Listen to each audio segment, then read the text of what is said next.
I want to thank you all for coming. And this is the first time we've gotten together, the four of us, since I guess the whirlwind tour of Vermont and in the Winnebago tour. After the election, in between the election and the final decision. And we believed that it was really important for us to stand together again, now this close to the end of the election cycle, because we showed that it was possible to run a positive, issue-oriented campaign in Vermont. And in fact, the response we got from Vermonters, not just Democrats, but Vermonters all around the state, affirmed to me, and I'm sure it affirmed to both of you as well, well, all three of you as well, that Vermonters expect our campaigns to be positive, above board, honest, and about the issues that matter. And I know I've been incredibly disturbed by the tone of this campaign, by Brian Dubie's distortions and his negative commercials that are attacking Peter Shumlin's integrity rather than talking about the issues people care about. And I'll tell you, there are a lot of issues that people care about that Brian Dubie just isn't talking about. And we've kind of split them up among us to point out a few of them. And I decided the one that I wanted to talk about was choice. We've heard a lot from Brian Dubie that, the issue of choice doesn't matter, and a woman's right to make important health care decisions about her own self, that this is not a priority, and that as governor, he's going to focus on what matters, and that's jobs. And I agree, jobs matter, that's important, but there are a lot of things that are important to women and families in Vermont. And in fact, there's been 5 times when Brian Dubie has been asked the direct question, what he would do to protect a woman's right to choose or not, or would he not? And 5 times he refused to answer that question. And that's a problem for me, as a woman, as a mother of teenage daughters and a teenage son. It's a problem for Vermonters, no matter where you are in the state economically, whether you have a job or you don't have a job. One thing I know as a woman is having control over reproduction really does matter to whether or not you have a job, right? Because an unwanted pregnancy can throw everything up in the air. But I also want to bust the myth that it doesn't matter what the governor thinks about this, that this is a Democratic state, we're pro-choice, it's not going to change, it's settled law.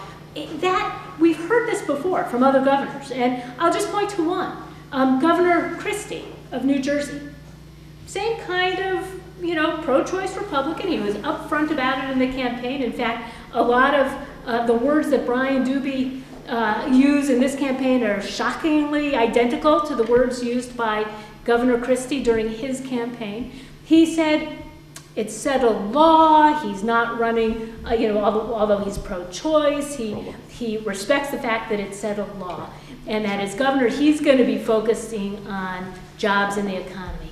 And yet, one of the first things he did in office, when he was making his budget priorities, is he cut nearly $8 million from family planning services. He changed the sex education program in the schools to an abstinence-only education. He took his conservative social agenda, using the budget as the excuse, and changed the direction of New Jersey. And that's a problem. Our health department does a lot with family planning, puts a lot of money into family. Our schools grapple with the issue of sex education.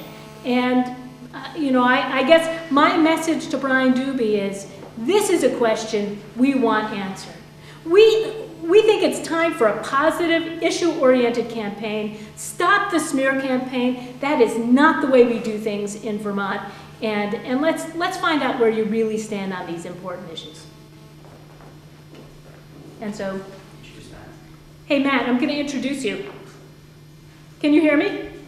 I sure can. Okay, I'm going to put you up to the VPR mic. Or I can put it down. Or actually, something's going to happen here in an interesting way. Okay. All right. Okay, take it, Matt. Yep. Great. Well, I think I may be a part of this, even from all the way over in Oklahoma, where I had to be for my day job.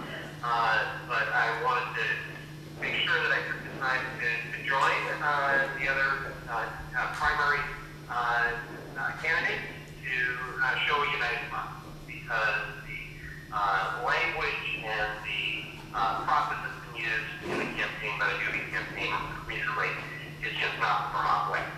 And the issue that I want to talk about is on the area of education. And since the primary day election, my oldest, Justin, started at Hartland Elementary School as a kindergarten. He's getting on the school bus and at the same stop that I was at when I was his age, and going to Hartland Elementary School at the same building with the same strong community feel. And the proposals that Brian Dubie has put forward are irresponsible on a variety of levels. They're irresponsible on their face because they are talking about, if implemented, massive cuts to education and top-down decision-making about where the school can function, and decisions about consolidation and removing that kind of local control that has been a tradition in the state of Vermont. But also irresponsible because he has simply not answered the question about if he's going to make that kind of a radical change, which schools are going to be shuttering their doors, which communities are going to lose the ability to decide that they can have the kind of community school that I benefited from growing up, and that Justin is benefiting from today. And that's simply not responsible. Vermonters deserve the right to know about the issues that a candidate is running on, and deserve the right to know what a Governor Dubie administration would do, and how his proposal would yank the control over their local education decisions and maintaining incredibly powerful and meaningful community-based schools that we have all across our state. I'm disappointed to see Brian running the kinds of ads that he is that aren't about the issues at hand, that the tenor has gotten increasingly nasty and looking like the kinds of ads you'd expect to see in other states. And I am hoping that he will see the anger that is causing voters and will vote back. Good, thank you.